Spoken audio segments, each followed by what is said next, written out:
Hello everyone and welcome to Comic Book Wednesday for September the 4th, 2013. And wow, it's almost been a year since I've started collecting comics, and it was the start of this month when I was collecting them. Yeah, sometime in the beginning of this month when I was starting to collect the comics. Let's not get into that. We'll get into that a personal day when I want to go into detail about it. Anyway, today I'm taking a look at 3 comics, but you might be asking, hey, you mentioned about 5 comics last week. Well, 3 of the 5 are in there. Let me explain why the other 2 aren't in here. Number 1, DC Universe versus the Masters of the Universe. Why didn't I pick that up? Well, honestly, I don't care about it. It's not really going to contribute to anything, and really, it's just a made-up story just because they can. Now, I'm not saying those are bad, but I'm not affiliated with the Masters of the Universe. So I'm going to be very confused on some of the storylines for the Masters of the Universe and or what's going on in the current comics right now. And the other one, surprisingly, was Forever Evil. Now, the reason why I didn't pick this up is because I was reading a little bit more about it last night. And it's supposed to be this huge 7-issue storyline about the villains for the next 7 months. And the Justice League is supposed to remain dead by then. I call bullshit on this. Now, following the events of Justice League number 23, which was, of course, the freaking Earth 3 villains come to our Earth and kill our superheroes, all the Justice League members. Now, they don't show this. They only show Superman dying and Cyborg dying, but they never show our heroes officially being dead. Which is pretty stupid in my opinion.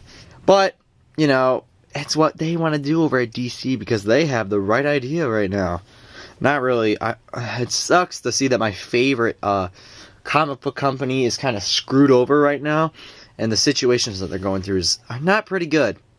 However, I did actually read Forever Evil number 1, and it's what I expected. It was pretty stupid, I'll be honest. So I read it, and what I can make of it was that they get the villains all together, they all bust them out of wherever and whatever, and all they come together, and the Earth 3 villains all come together, and to prove that they are superior, they pull out Superman's cape and Aquaman's trident to prove that they're dead, even though there's no actual proof behind it.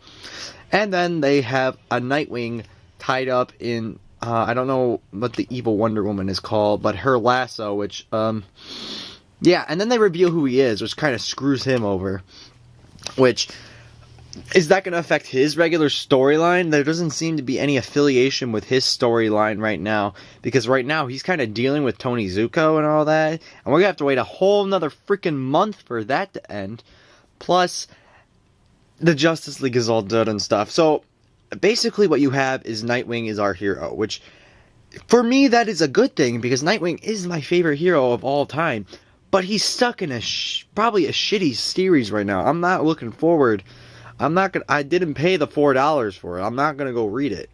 I'm sticking to these ones because I know that these will be good. I'm hoping they're good because I picked them up and I paid money for them. There were a lot of things I've paid money for, but they've sucked, which I regret buying. But I knew Forever Evil was gonna suck, so I didn't pick it up. So, and of course, I'm gonna spoil it anyway. Lex Luthor is not affiliated with the freaking villains. He needs Superman to come back. At the end of the book, he's praising for Superman to come back, which is out of character for him, but at the same time, he's the only one who wanted to kill Superman at the same time, so, you know, there's that too.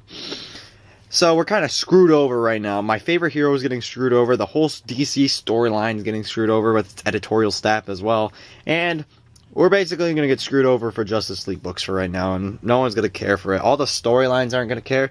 It kind of sucks, because what they're doing with Villain Month is that they're taking every single book and fucking it over by putting a .1 or .2 for Batman and Action Comics cases and like Detective Comics and all .4 shit. So they're kind of screwed over for the freaking month.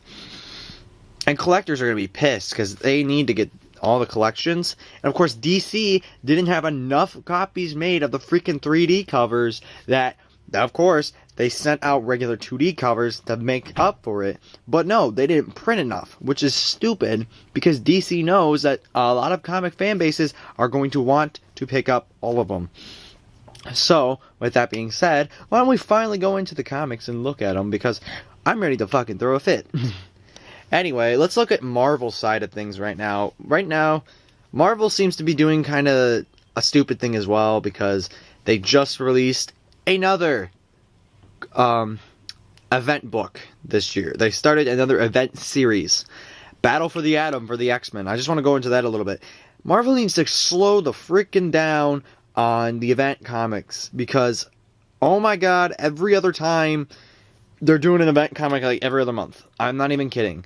They're on 2 event books right now, Infinity and Battle of the Atom. They need to slow down. And the fact that Superior Spider-Man is getting $20.99 in it, which I'm very excited about, but I didn't pick up the book because I'm not reading Superior Spider-Man right now. I'm still mad about issue number 1, even though I hear that Ghost Peter Parker is gone. We all know something will happen if the book doesn't receive all its sales. There's Peter Parker again. But I'm fully ready for Marvel to calm down too. Marvel's not my favorite company, of course. I like their comics. They have a lot of good material, but they need to slow down at what they're doing, because it's getting a little too hectic over at Marvel. Same with, but especially DC though. DC's company right now. Ugh. DC's like this. Marvel's like, eh. DC's like, ugh. Yeah, DC needs to get their editorial staff back together, especially since I'm not even supposed to be reading this until I'm 45. Fuck you, DC. Anyway, first we have Avengers AI number 3. I love this series. I absolutely love the series right now. It has a great storyline. It has great comedy. It has great drama. I'm looking forward to see how this storyline with Demetrios continues, especially since Demetrios, I'm assuming, yeah, of course I'm assuming he's affiliated with Ultron, of course, by the cover from the last issue. But I'm thinking he's like Ultron's like real son, because like the Vision is technically supposed to be Ultron's son, but it doesn't really go into that. Anyway, yeah, definitely. I think that Demetrios is going to be like a son to Ultron and trying to relive his father's like dream. And involving with all the AIs, I'm expecting a lot more like computerized stuff to be happening. Like, why is Demetrios still doing this? No one really knows why he's doing it, except that he wants to get AI control over a lot of things. So I can't wait to see that. Now let's go on to the only DC book I have this week, which is Batman number 23.1 or Joker number 1. And yeah, it's one of the 3D covers, which I can't really tell if the camera's going to pick it up well, but I think you can kind of tell what it is. I think it might be better if I pull it out from the plastic. Yeah, you know, because that'll help. Of course, it's got the, if you can hear that, so you know it's definitely one of those covers, and plus you can kind of see the teeth and him moving. It kind of works. At the same time, it kind of doesn't, so, you know. Anyway, oh, and plus on the backside, every issue you get, the Arkham Origins one also has one of those screens too, which, why? Anyway, yeah. So this is your 3D cover that you're going to get for each issue, and of course this is about the Joker. Now people were speculating, is this going to be 52 Joker? Is this going to be a past Joker? Well, to confirm it, it is a past Joker. It doesn't make any sense to have a new 52 Joker, especially since they've already shown that his face is attached to his body. So they're going to tell a past story about the Joker before he was technically in the new 52. Because they kind of screwed the Joker over in the new 52 as well. They screwed a lot of characters over for the new 52.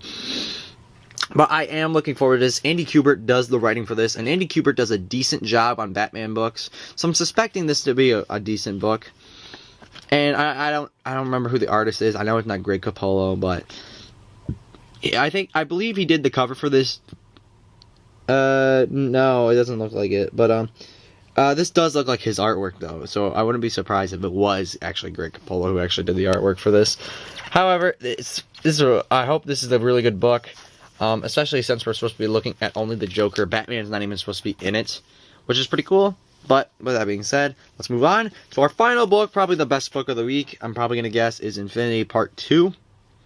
Now, I really enjoyed Infinity Part 1. It was probably my favorite book of the week that came out, and that was, well, that was up with Batman number 23 and Justice League, I believe it's Justice League of America number 6 or 7. I can't remember which one it's on. I don't care because I'm not picking up any more of the series after this.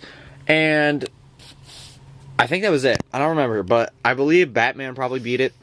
But that's because Infinity has a little loose ends. It's confusing a little bit. However, I'm looking forward to this issue. I'm looking forward to see what's going to happen next because Thanos' plan is finally riling up. We're going to see more of it in action. See what his actual plan is. We're going to see why, what the space action is going to be like for our heroes in space. How the Illuminati is going to factor more into this. What is happening down on Earth while they're in space. And hopefully they show more characters off too. I'm really hoping for that because, you know, they didn't show much of the characters in the last issue, so we're hoping for more. But with that being said, that's it for the looking at the comics. Now let me actually read them, and I can fully give you my opinion on which one of these three is the best. Alright guys, we are back, so let us talk about our comics. Yes, so first we have Avengers AI number 3. Now, I love the book. The book is definitely great. This is probably not as good as like the other issues, but it does leave more drama and more conflict between what the situation is going on between from what happened in the last issue and what's going to happen in the future. See, you know, Vision was taken at the end of the last issue, probably by Demetrius, and it is proven that it was by Demetrius in the last issue. So, Demetrius shows the Vision basically what he wants to do. He wants to create this AI world for AIs to live in peace away from mankind. And he wants Vision to be like kind of like their supreme leader, which, you know, Vision is an Avengers. We kind of can't do that. And meanwhile, mankind is trying to take action against... I apologize because I'm fixing the focus. Mankind is trying to take action against the AI because they believe that they are the ones that caused the attack on DC involving the Washington Monument and all that other stuff. Which is interesting because, you know, they didn't do any of it. They know it's Demetrius. And they think all the AI is part of Demetrius and all that, which is very cool and conflicting. Of course, S.H.I.E.L.D. is trying to say, oh, we don't know anything about this, and trying to cover it all up as best they can. And it's going very good right now. I'm very excited to see what's coming up next. Definitely. Vision's definitely getting brought out a lot more in this series too, which is great because Vision really wasn't brought out as much in the Avengers except for when the Ultron stuff was kind of introduced, and then he was kind of put to the side a bit. But now you can see that, yeah, Vision is all that, definitely. But after that, we have Joker number 1, or Batman number 23.1. Awesome book. It looks into the kind of the psyche of the Joker. It looks at the past of the Joker, a situation with the Joker, how he took care of a baby ape, which is very interesting to tell.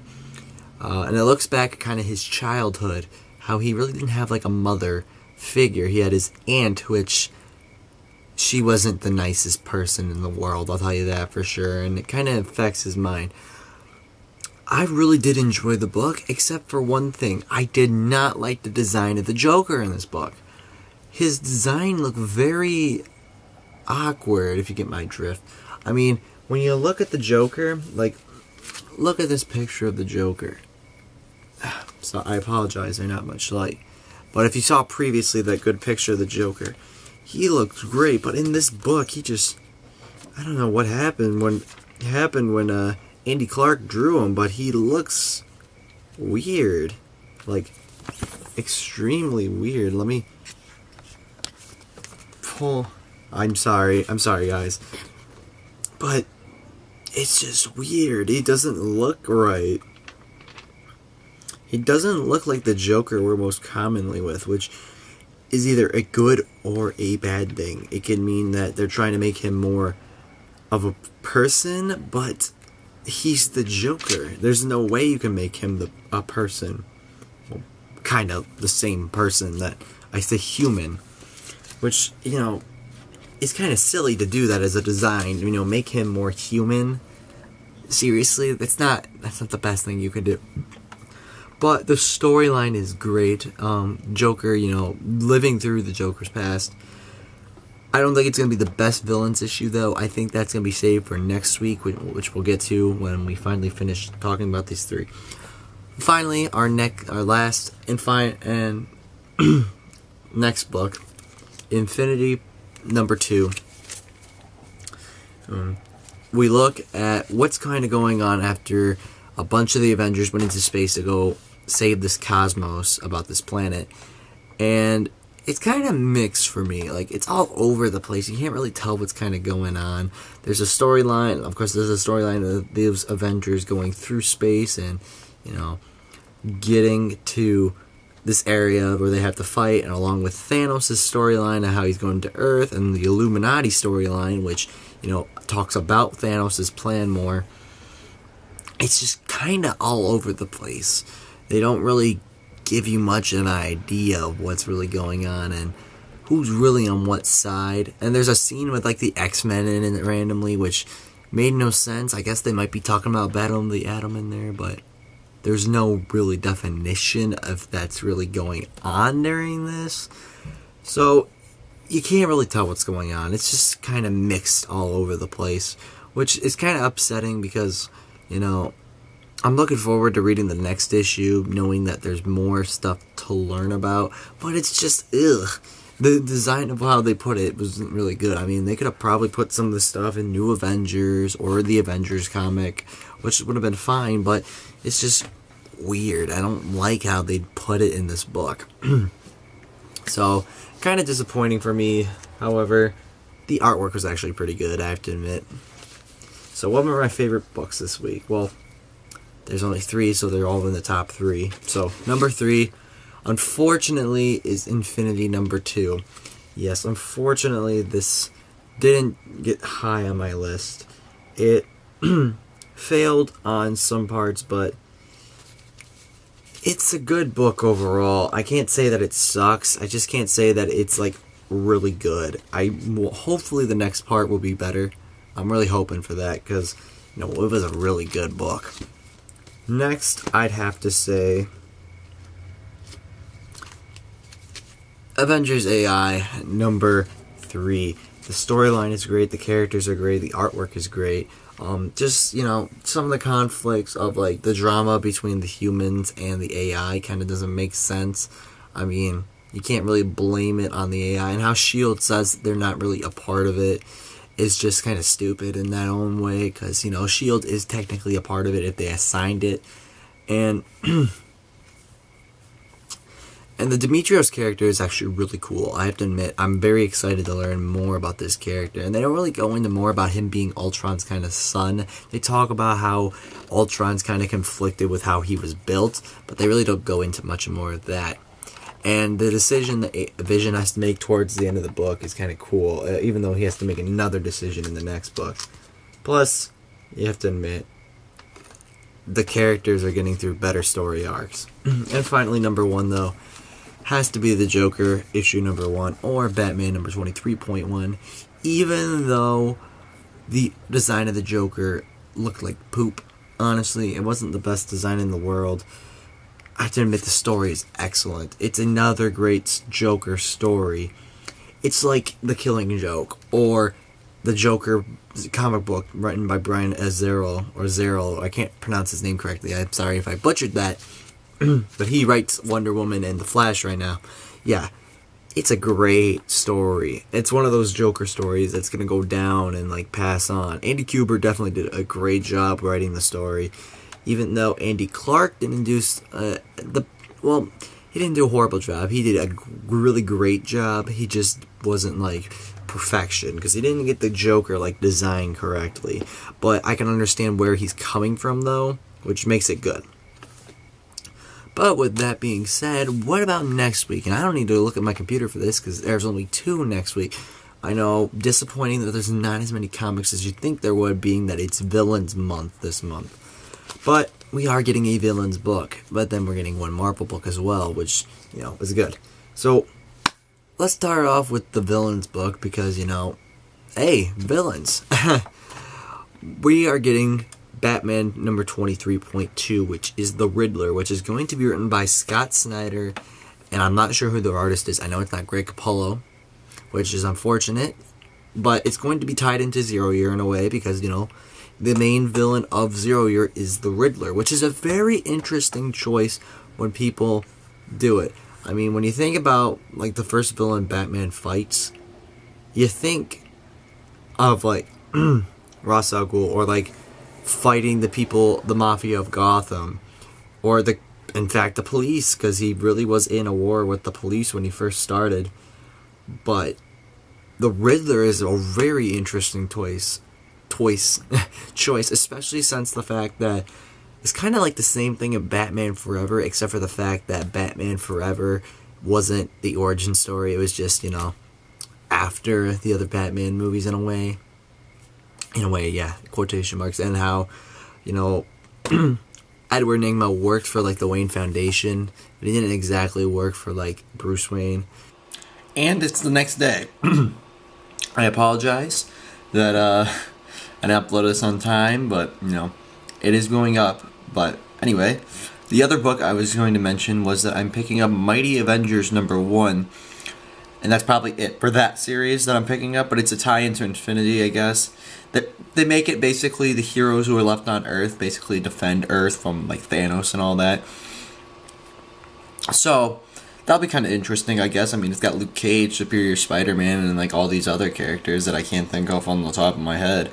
But I'm looking forward to it, definitely. But that's pretty much it for this Comic Book Wednesday.